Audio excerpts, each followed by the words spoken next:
बहू, मैं सोच रही हूँ कि हमें वृद्धाश्रम चले ही जाना चाहिए। तुम्हें सुकून मिल जाएगा और हमें।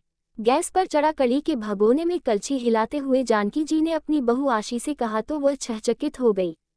चेहरे पर भाव ऐसे आ गए जैसे किसी ने उसे काले पानी की सजा सुना दी हो। जानकी जी दो बेटे थे। उनके पति एक कस्बे के सरकारी स्कूल में हेडमास्टर थे।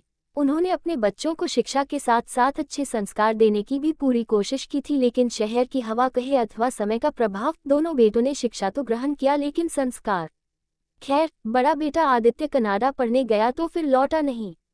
पलटकर ये भी नहीं देखा कि उसे कनाडा तक पहुंचाने के लिए उसके पिता ने किस किस से ऋण लिया और वह चुकता हुआ भी या नहीं।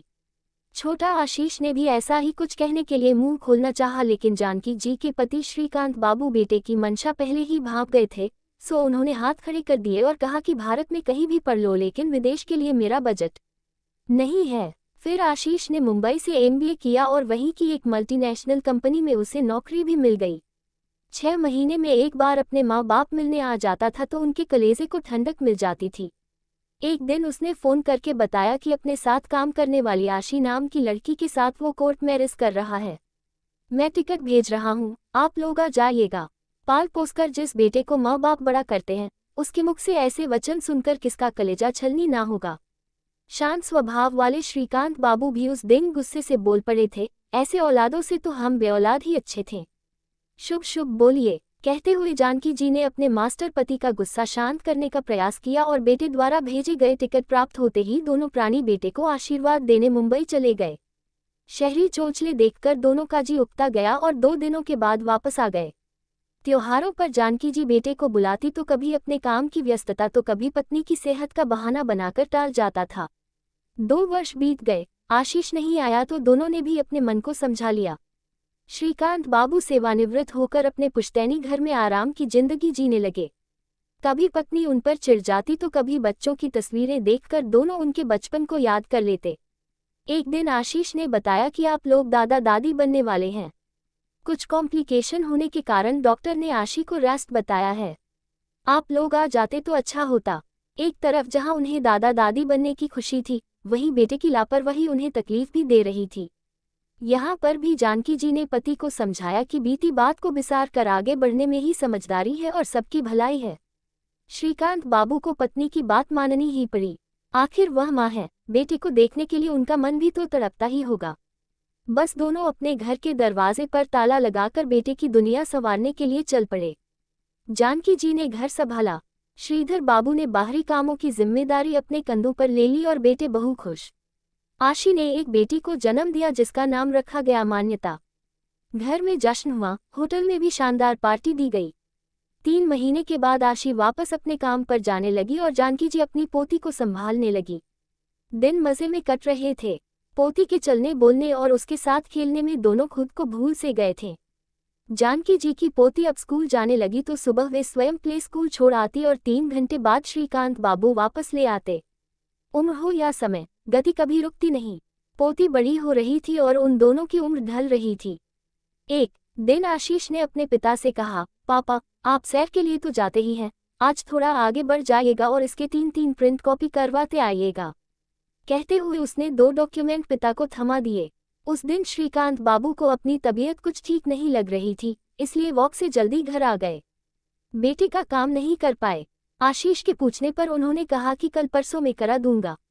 मेरी तबीयत। आशीष ने उनकी बात नहीं सुनी और मन ही मन कुढ़ने लगा। यद्यपि 2 दिन बाद उन्होंने प्रिंट आउट लाकर आशीष को दे दिया था, लेकिन आशीष ने तो अपना जी खट्टा कर लिया था।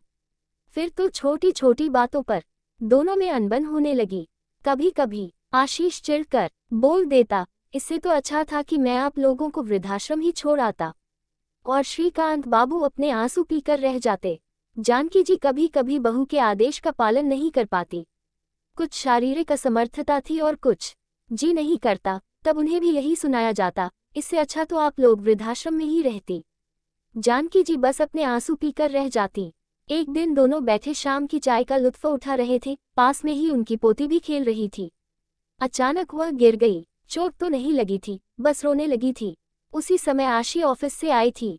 बेटी को रोते देखकर वह खुद पर काबू न रख सकी और अपने सास ससुर को अनाप शनाप सुना दिया। उस वक्त तो श्रीकांत बाबू चुप रह गए, फिर बाद में पत्नी से बोले, अब तुम कुछ नहीं बोलोगी? मैं जैसा बोलूं वैसे ही करते जाना। जानकी जी ने वैसा ही किया। बहू को अपने वृद्धाश्रम जाने की बात कह दी तो आशी के पैरों के नीचे से तो जमीन ही निकल गई।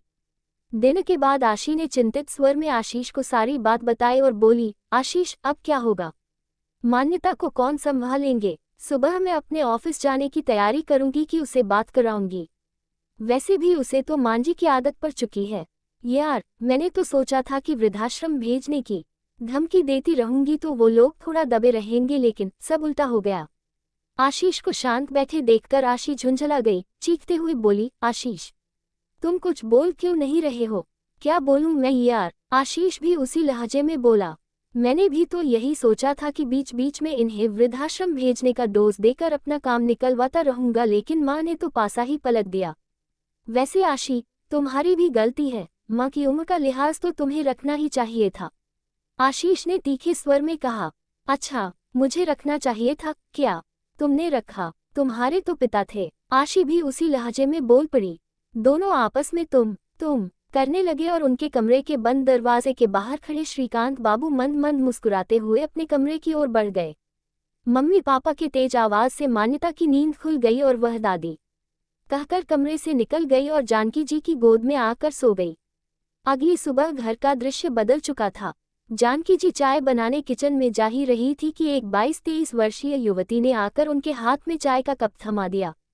जानकी विस्मय से उसे देखने लगी। तब आशी उनके कमरे में आए और बोली, मां जी, यही इंदु है, घर के सारे काम अब से यही करेगी, आप बस इसे गाइड करते रहिएगा।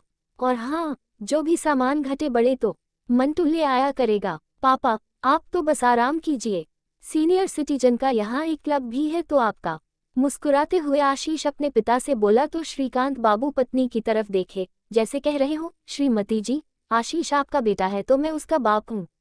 तभी मान्यता बोली, दादी चलो ना, देर हो रही है। जानकी जी पोती की स्कूल छोड़ने चली गई और श्रीकांत बाबू, वे भी सैर के लिए निकल पड़े। न हाथ में कोई थैला और न मुट्ठी में सामानों की कोई पर्ची।